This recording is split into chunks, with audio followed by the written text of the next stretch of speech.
Okay. Control panel. Power on case.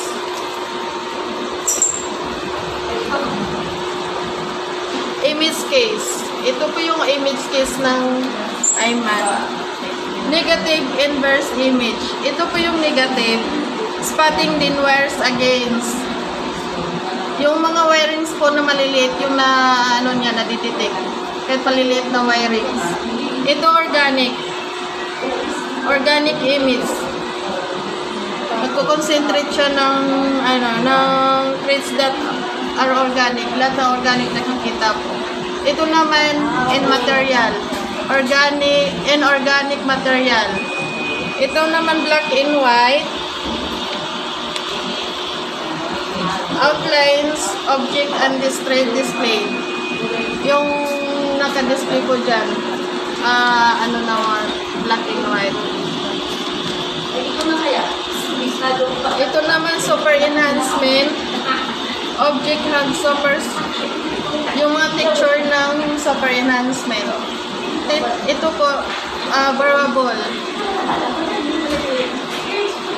Ito naman high penetration. Tapos ito, status light po ito. Nag-on po siya. Nag-on siya pag naka-on yung X-ray machine. Tapos ito, nag-on din siya pag may bagay na ini-X-ray.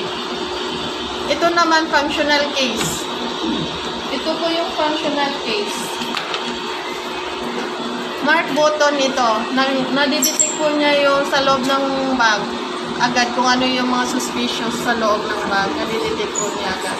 Ito po automatically po siyang detection ng lahat po ng function during scanning.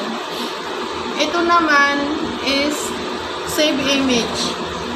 Sinasave po niya yung mga current image. Ito naman siya.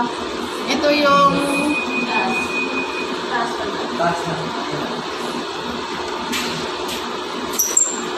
image storage.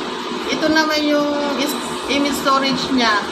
Ito naman siya menu. Operator lang po ang gagamit nito pag log in, log out. Ito exit. It's used to exit or whatever image. Yung image na pwede mong i-exit na siya. Ito naman Z7. Ito yung Z7. Tatlo po yung salang Z. Z7, Z8, Z9. Ito yung Z7 is plastic and yung plastic and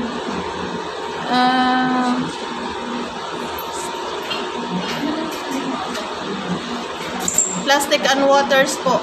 Exclusive. Tapos ito, advanced content technology. Yung mga suspect hygrotics po and dense metallic object po, yung nadidetect nito. Ito naman, OTS,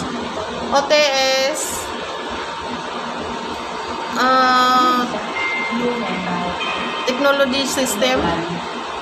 Basta, yung ano lang po, mga training system lang po ang gagamit nito. Tapos ito naman zoom. Ito yung zoom. 4 na ano ng zoom. Tapos ito zoom din po siya. Kung gusto mo siyang palakihan, pagpanuhan mo lang siya. Yan po. Ito naman diagonal pad po ito siya, sir. Diagonal pad.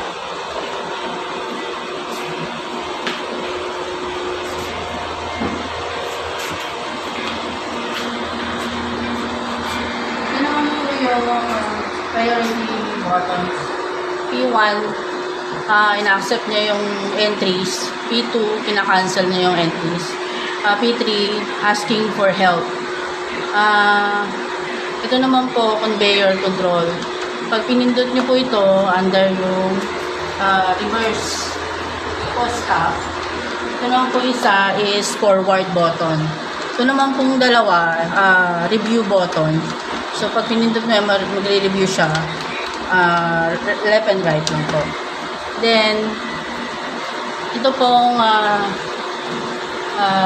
P1, pag pinindot nyo po yung OS na, makikita lang po yung mga inorganic materials. So, kaya siya blue lang.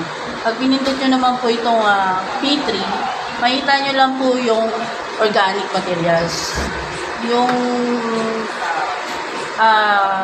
P2, yan na po, black and white. Kita nyo na yung sa image yung P2.